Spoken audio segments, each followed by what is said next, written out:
Assalamualaikum warahmatullahi wabarakatuh. Apa khabar kawan-kawan yang saya kasihi lagi, saya rindui. Saya doakan semuanya dalam keadaan yang baik-baik belaka, sihat walafiat. Mana yang susah-susah tu Allah bagi mudahkan, mana yang tengah kurang sihat Allah bagi kesembuhan, mana yang tengah sempit-sempit tu Allah bagi kelapangan, yang tengah susah hati tu Allah bahagiakan insya-Allah. Amin ya rabbal alamin. Terima kasih sudi teman berteman dengan saya kali ni. Minta maaf juga, lama dah tak buat sharing, dah tak buat vlog lagi. Nak cakap macam mana ikhlas daripada hati lah. Dia bohong lah kalau kita nak kata alasan yang paling simple sekali. Kita akan kata sibuk dengan kerja apa semua kan. Okey, sibuk kerja tu satu hal, betul lah. Tapi memang semenjak 2 menjak ni, dalam masa 2-3 minggu ni, saya dilanda dengan rasa yang ataupun feel yang tak ada mood sangat lah untuk buat vlog. Dia ada beberapa sebab juga sebenarnya. Pertamanya, nak buat vlog ni nak kena pakai full face ataupun modular helmet full face, tapi boleh buka dekat dia punya bahagian dagu dia tu. Jadi setiap kali saya nak buat vlog, nak kena pakai helmet full face tu, nak berulang pergi kerja, balik kerja, ataupun nak pergi ke mana-mana ni, Allahu Akbar, dengan cuaca yang tak menentu sangat. Biasanya kalau panas tu panas kan, nak pakai full face tu, ya Allah ya Rahman, rasa macam nak istikharah banyak kali pun nak pakai. Jadi kalau pakai open face tu tak boleh nak buat macam ni. Dia sekadar boleh kita nak pegang action cam dengan tangan, kemudian paling-paling pun buat apa namanya, skrip lah kat bawah kan. Tulis-tulis kat bawah macam biasa saya buat sebelum ni. Tapi kalau nak bercakap, nak membebel, kata nak sharing secara spontan macam ni, memang nak kena pakai full face. Open face tak berjumpa lagi cara nak set up mic dengan helmet. Tapi tak apalah, saya anggap selagi mana kita boleh terus share yang baik-baik ni, tak kira lah masa ataupun mungkin jarak tu mungkin akan jadi jauh dan panjang sikit. Saya harap anda semua tetap support dan sudilah teman berteman bila saya ada post video yang baru. Okey, hari ni sementara saya nak pergi kerja ni, daripada Ceras ke Shah Alam ni, saya share juga berkenaan dengan apa kelebihan motor skuter. Apa kelebihan motor skuter? Maknanya ini yang cerita ulang alik hari-hari lah, nak pergi kerja ataupun ada urusan apa-apa kan, dalam bandar terutamanya, apa kelebihan skuter berbanding motor lain. Dan kenapa saya sendiri memilih untuk beli skuter. Walaupun kita tak nafilah, skuter ni kita faham harga dia ni biasa lebih mahal sikit daripada motor-motor yang lain. Motor-motor daily ride jenis-jenis kapcai, contoh macam Y-Suku ke, Y16 ke, Honda RSX ke, yang seumpamanya lah. Jenis-jenis macam tu dia lebih mahal sikit biasanya. Bergantung pada cc juga. Kalau 150 mungkin murah sikit. Kalau macam 250 macam Forza, macam si Omel ni, ataupun macam Yamaha X-Max, mungkin lebih mahal sikit lah harga dia tu kan. Okey, sebab yang pertama, ini daripada pendapat saya sendirilah. Pertama, saya beli skuter ni sebab mudah untuk dibawa. Maksud mudah untuk dibawa tu, tak payah nak main clutch, nak fikir masuk gear dengan buang gear. Itu orang kata kemudahan yang memang ada pada motor automatik lah, motor skuter. Apa yang perlu dijaga, dua je lah daripada segi pemanduan, daripada segi tunggangan kan. Yang pertama, minyak kita ni, throttle ni. Yang kedua, brake ni, brake kiri kanan ni. Itu je lah. Tapi kalau motor-motor yang macam ada clutch tu, dia nak kena rajin sikit lah kan. Yang kedua, daripada segi tempat simpan barang.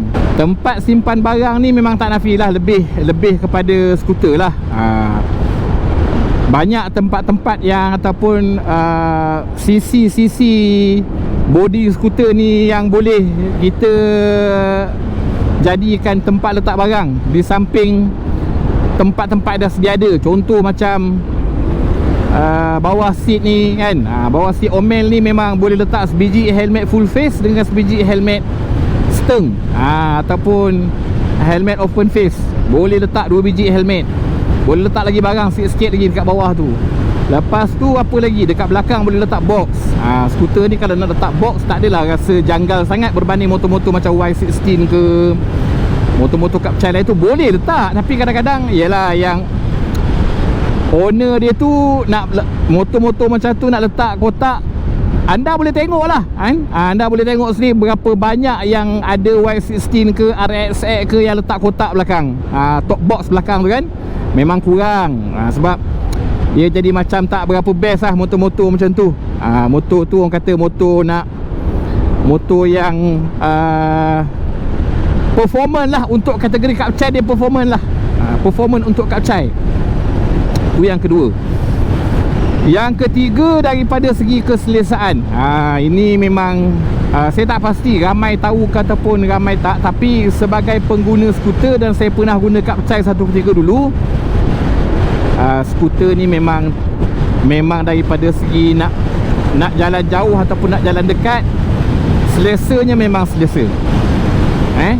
Top speed memang tak boleh nak diharapkan sangat lah. Macam si Omel ni pun anda pernah tengok, saya pernah buat paling-paling pun 145. Tu paling maksimum lah.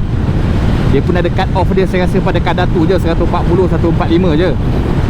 Memang daripada segi top speed tak boleh harap, tapi daripada segi keselesaan memang terbaik. Keselesaan orang naik skuter ni memang best.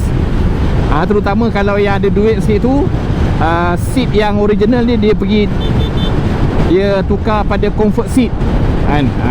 Tapi macam saya punya si Omel ni, saya tak tukar lah pada comfort seat. Saya cuma customize je dia punya seat tu supaya lebih sedap sikit dengan riding position saya, kemudian dengan ketinggian saya kan. Tapi macam kawan-kawan saya yang pakai X-Max, dia ada comfort seat dia tu.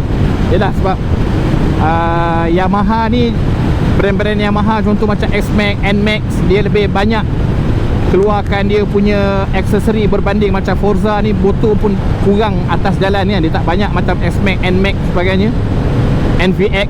Tapi dia punya aksesori tu kurang sikit lah. Jadi kalau daripada segi orang yang nak selesa lagi pakai comfort seat, saya rasa contoh macam kalau S-Max tu saya tengok comfort seat dia tak dalam 800 ke 1000 pun. So dapat seat yang lebih sedap, pejal, empuk, macam duduk atas sofa. Saya punya seat ni pun lepas saya buat customize, modal dalam 200 serah je pun dah sedap dah. Okey, yang ini daripada segi mata saya sendiri. Mata orang lain saya tak tahu. Skuter ni dia punya bentuk dia lawa. Dia punya body tu kan nampak macam besar sikit, jadi macam berat sikit lah. Nampak tough lah, nampak orang kata stabil sikit. Tayar dia pun lebar sikit berbanding dengan motor-motor lain. Lepas tu kalau yang 250 ni, selalu kadang-kadang kalau saya bawa motor ni parking dekat mana-mana, lepas tu kadang-kadang ada orang tegur, bang, motor abang ni berapa cc 400 cc ke? 500 cc ke? Tak, 250 je. Tapi sebab dia nampak, mungkin body dia tu nampak macam ada mengepak sikit kan. Lepas tu dengan orang kata, yelah, dia besar sikit lah. Besar lah daripada Kapcai ni. Dia tak ramping lah, dia chubby lah, kan. Jadi bentuk-bentuk macam ni membuatkan seolah-olah orang tengok kita ni pakai motor yang 300-400 cc lah, ataupun 400-500 cc lah, walhal dia 250 je. Skuter ni daripada segi keselamatannya bagi saya lebih baik sikit lah. Keselamatan tu bukan daripada segi yang kata ABS apa semua sebagai traction control. Tu sebanyak-banyak motor pun dah ada dah, motor-motor Kapcai kan. Maksud saya daripada segi motor panas dengan motor tak panas ni. Anda faham kot maksud motor panas ni? Makna skuter ni kalau macam si Omel ni lah, kalau nak parking kata tak adalah bimbang sangat. Dia bukanlah motor yang orang suka ambil, kan. Tidaklah maknanya kau nak parking tu nak kena beri, nak kena rantai tayar depan, tayar belakang, lepas tu nak kena sembah Yasin lagi kan, supaya orang tak nampak motor, tak ambil motor tu kan. Tapi macam skuter orang kurang nak ambil Saya tak pasti apa sebab orang kurang nak ambil part-part ataupun barang dia ni. Wallahu alam, nanti saya kaji lagi lah kot. Tapi kebanyakan saya tanya orang memang skuter ni, mana-mana skuter lah, bukan barang panas lah, bukan motor panas. Okey. Seterusnya lagi, persepsi abang-abang penguat kuasa ni, pada yang naik skuter ni dia jadi lunak sikit lah. Bukan dia tak tahan bukan orang kata dia bagi chance sentiasa, tapi pengalaman saya naik skuter ni cuma yelah kadang-kadang masa saya kena tahan dengan roadblock pun semua tu, tak pula saya pakai full face ni, jadi tak sempat nak membuktikan betapa mudah dan senangnya biasa kalau naik skuter berbanding naik kapcai. Saya boleh kira lah berapa banyak roadblock saya jumpa biasa kalau saya pergi kerja ataupun pergi mana-mana lah dengan si Omel ni, ataupun kalau masa saya naik Bam-Bam C400 GT dulu, berapa kali saya jumpa roadblock kena tahan, boleh kira.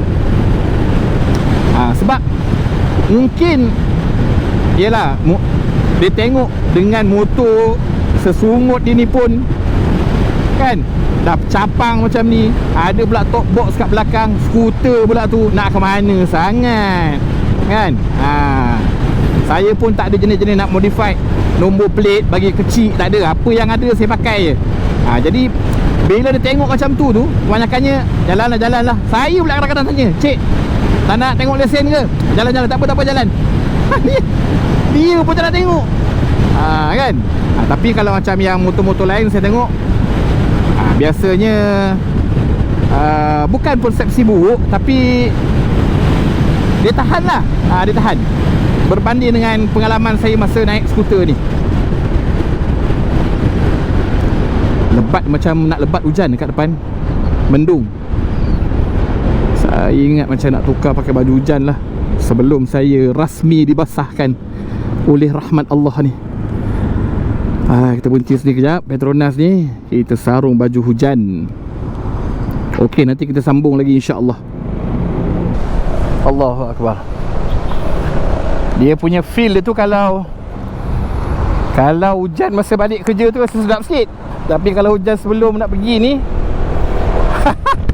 dia ada rasa sikit alah, gitu je lah kan. Padahal tak sepatutnya kita rasa macam tu. Hujan ni kan rahmat dan aturan daripada Allah. Gitu kan.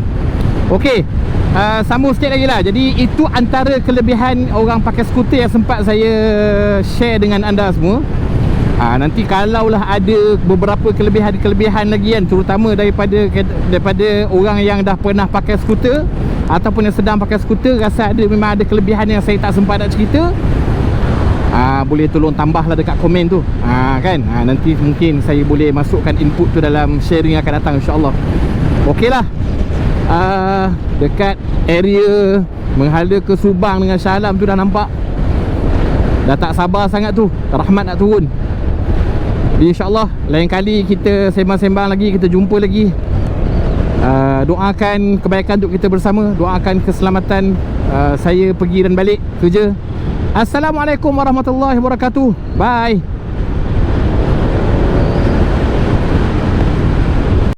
Sebagai salah satu tanda kita menghargai dan memuliakan orang ialah jangan lupa ucap terima kasih. Bila orang tolong kita, orang mudahkan urusan kita, orang bantu kita, say thank you, orang putih kata, cakap terima kasih. Orang dah tolong bukakan untuk pintu untuk kita, contoh masuk pintu, orang tu masuk, kita pun masuk, dia tahan pintu tu, ucap terima kasih. Terima kasih orang belanja kita makan sebagai contoh, ucap terima kasih. Parking motor, payah sikit nak parking, space tu kecil, orang yang sebelah kita naik motor tu, dia undur balik, dia masukkan balik, betulkan posisi dia untuk memudahkan kita, ucap terima kasih. Percayalah, dengan ucapan terima kasih tu, kadang-kadang benda yang dia buat mungkin kecil, tetapi dengan ucapan terima kasih menjadi besar dan tinggi nilainya. Assalamualaikum warahmatullahi wabarakatuh. Bye.